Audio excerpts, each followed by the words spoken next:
Do të ketë në lidhjen për të treguar që nuk është thjesht mendësia e një është mendësi grupi. Mendësia e një individi. Është mendësia e grupit e familjes. Por që dhe ata në thelb mund të jenë viktimë.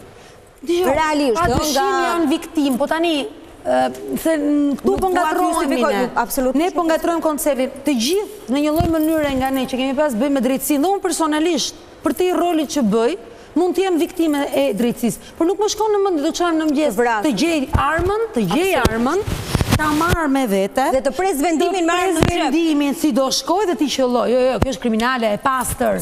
Nëse ne do të justifikojmë vrasjen, atëherë bëjmë mirë që të gjithë si popull o të shkojmë ke psikologu a në psikiatër, nuk e di në një shkallë më lartë, dhe le ta bëjmë publike, le të më shajnë, se kam 2 ditë që linçohem për deklaratat në drejt në emër të së drejtës, se kjo është far wasting nga e drejta e ndaj kanë kërcënuar. Patjetër, i ka marrë gjitha. Këto 24 orë, a thu se isha unë në ekzekutoria e gjyqtarit, apo ekzekutoria nuk e di e kujt, por kjo është histori tjetër, në të cilën individi shkon dhe guxon të bëj këtë veprim. Dhe alarmi social, se ky është alarm social, është për te gjyqtarit.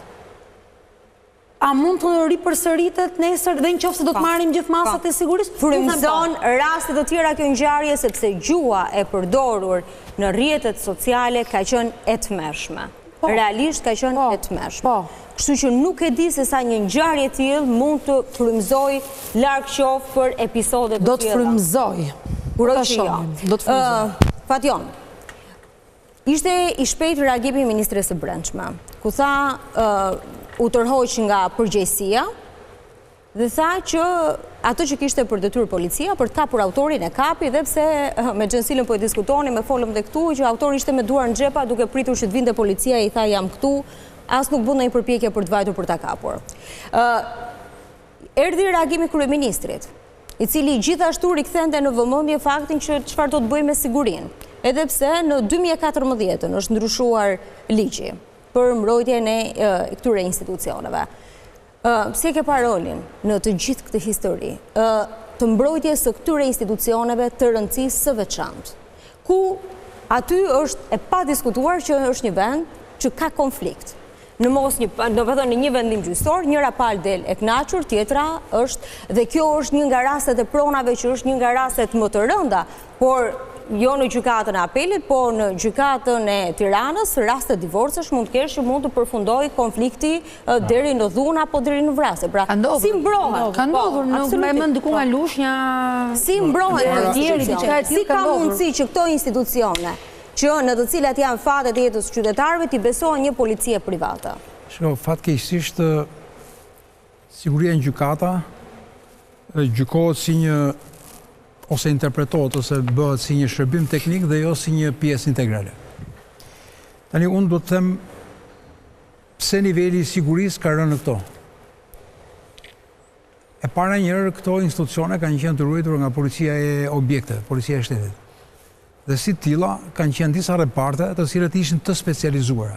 Për shembull, është tjetër shërbim ruajtja e gjyqësorit, gjykata, prokurori e tjerë, është tjetër gjë të ruash trupin diplomatik, është tjetër gjë të ruash institucionet të tjera të sistemit bankar, që janë bankat, transporti vlera monetare e tjerë. Pra kanë qenë të ndara, kanë qenë rreth 7 reparte. Dhe gjykatat në mënyrë të veçantë kanë qenë një repart i specializuar.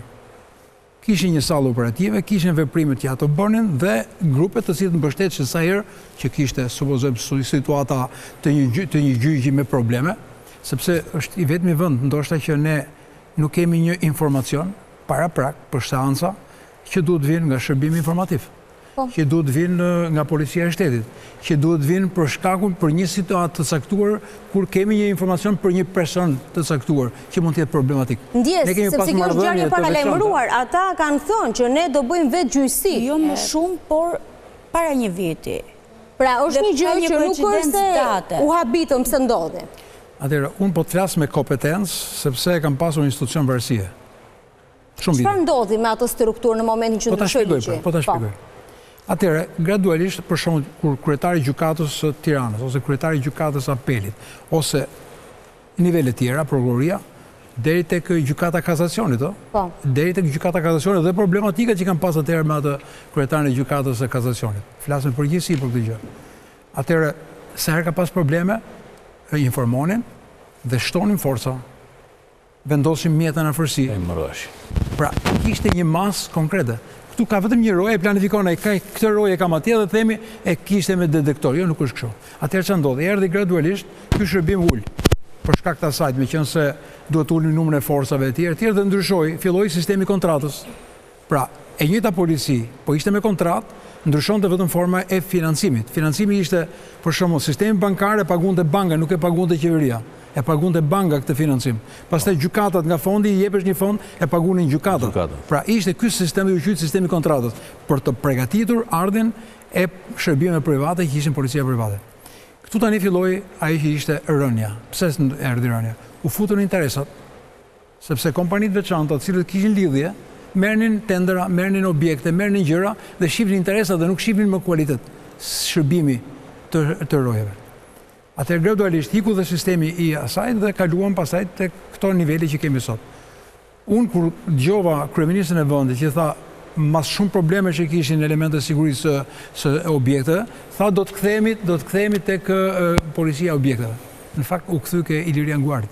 Nuk u kthy ke policia e objekteve. Pra ishte një shërbim privat që vetëm forma e financimit ishte shtetërore, SHA dhe pjesa tjetër private. Sepse nuk ishte një shërbim i tillë. Ra autoriteti i shërbimeve të sigurisë dhe erdhën në këto nivele.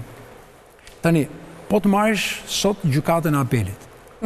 Gjykata e apelit ka një skaner, një metal detektor, që gjithkohës i jep zhurmën e metalit. Po, jep zhurmën. Dhe askush nuk lëviz apo. Po, nuk është problemi i zhurmës, problemi është sa ti je në eficiencë për ta bërë këtë kontroll. Që të bësh një kontroll duhet të kesh një monitor, duhet të kesh një person që pret dhe ta kthesh personin mbrapa, duhet të kesh përgatitur infrastrukturën, nëse ke, po themi çelësa, se s'mund të them gjithë kanë pistolet. Çelësa gjëra metalike duhet i futesh në një vend që duhet të kesh çelësin dhe pastaj ti të kalosh. Dhe në sallat ku ka probleme që mund konflikte për shembull që kanë shkallë më të lartë rreziku, aty mund të jetë edhe një kontroll tjetër prapë me atë që tha i dytë. Drejtuesi që duhet të ketë edhe një kontroll dytë fizik për gjithë personat që hyjnë. Se nuk është vetëm arma, mund të jenë edhe solucione djegëse, shpërthyese që mund të jenë problematike. Pra janë gjithë ta që quhen masa rreziku dhe klasifikimi i masës rrezikut. Gjendja e brendshme është kjo, që ai nivel sigurie ishte 0. Pra, e para një herë një roje private nuk ka mandat ligjor të bëjë ndalim. Nuk ka armë. Nuk ka asnjë të drejtë. Roja është parë te dera? Parë. Dakor, pra po është nuk ka çfarë ndalimi do bëjë një polic privat? Mund të bësh një ndalim? Ke një grup të gatshëm që në momentin një situatë do vepron, por çfarë ndodhi me atë me atë autorin e dyshuar? Bëri vrasin, shkoi la rojes, ja ku e ke armën dhe po prit policin i thoshte ja ku jam unë. Pra, a pati momente veprimi për të bërë neutralizim të personit? Kush mund ta bënte neutralizimin? Po sikur personi të dilte nga qëllimi i tij dhe të vazhdonte të godiste gjyqtarë të tjerë, të tjerë. Po sikur të merrte pengje, pra do parashikosh çdo situatë pra. Dhe kush do të jetë grupi? Se ne këtë radhë vranat, po sikur nesër të kemi një situatë tjetër. Objekti ishin një gjyqtar, po mund të ishte edhe tresha. Po mund të ishte edhe tresha, pra se nuk e dim se ç'mund ndodhi. Pra ti parashikon çdo lloj. Se apeli përgjithsisht ka 3 gjyqtarë. Mos hyj na vrasë gjyqtarin. Sipas informacioneve atij është bllokuar pistoleta se kishte tentuar për të vrarë sekretaren, për të vrarë punonjës tjerë, nuk ishte më pra mund shkonin drejt masakrës. Po, do të ishte masakër më të madhe. Pra ku mund të ishte grupi neutralizues? 0. E pra shikon pra e dyta ti nuk ke një nga do dalin gjyqtarët e alarmuar në një moment do bashkohen me qytetarët. Ka porta emergjencë, po e pyes se nuk e di. Ka porta emergjencë për dalje, po okay. Janë në sallat e në fund të sallave është porta që dalin vetëm për hyrjen gjyqtarët lart. Dhe këtë jo këtej publiku. Dhe atje ku dalin ka roje sigurie? Ja fare. Tani pra po sepse nga ai vend mund të hyjnë të tjerë. Pra mund të ketë një plan të organizuar që mund të krijojnë terror ose mund të krijojnë problematika.